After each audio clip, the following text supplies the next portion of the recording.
How helpful was Devontae Love Taylor on the field on Saturday, just helping you kind of stay calm and walking you through some things in real time?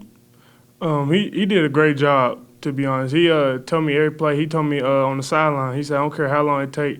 I want to make sure you know what's going on before we run the play." Next will be Ira Schofel from Moortown.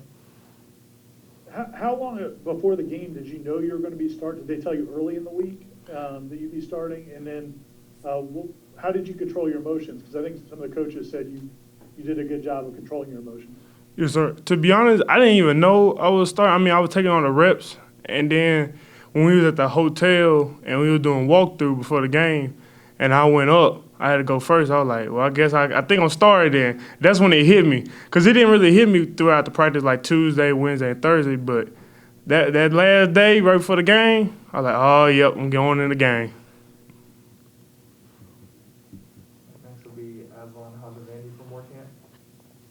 I know you're doing what the coaches are telling you to do, Robert, but like, do you feel more comfortable on the right side of the line, or is that just simply you doing your job playing that side right now?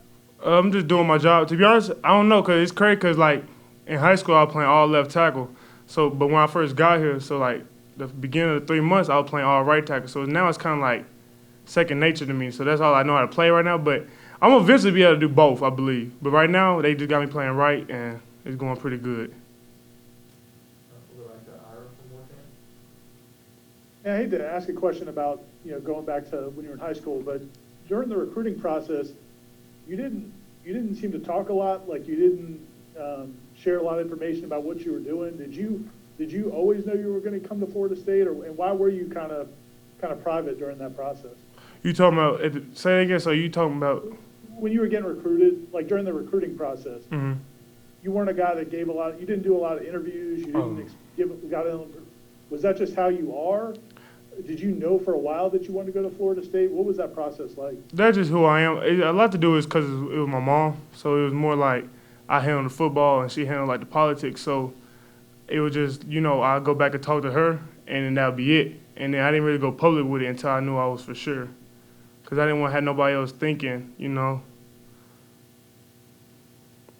be Kurt Weiler from Tallahassee Democrat.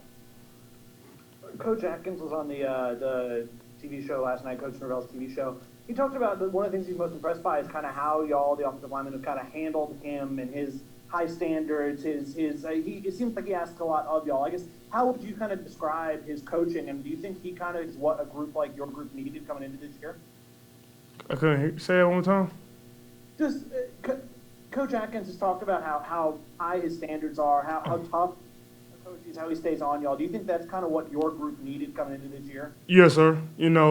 Like just now getting here, paying attention to everybody got their own way of learning, and Coach Atkins do good trying to be able to concentrate on certain people on how he need to communicate with them. So us working together, we pushing every day, trying to work hard to get the highest standards, because every day we got to get better. That 1% Coach Novell be talking about, that's what we got to climb. We'll go back to Aslan from Moortown. Do you prefer the kind of surprise, like, hey man, surprise, you're going to start, or do you like the fact that you kind of know this week what your role is going to be? Yeah, it was nerve-wracking. I was excited, though, because it was like playing the whole game. You realize it's a lot different in high school, because I forget the clock going to stop every time and everything. So, but I was excited, though. I had a good time. I ain't going to lie, the first drive, I was on the ground like every time. Now, I think that was because I was nervous, anxious to get to the block. But the more I kept going and going and going, it felt like practice, and I got in the groove of things. And I had awesome teammates because they kept talking to me, making sure I knew what I needed to do. We'll go back to Aslan for a follow-up. Robert, you ever think about wearing like goggles when you play football, like add that intimidation sort of factor, or do you just wear contacts? I wear goggles. I might get some new ones because the ones I got, they kind of messed up. I need to get some new ones. Yeah, yes, sir.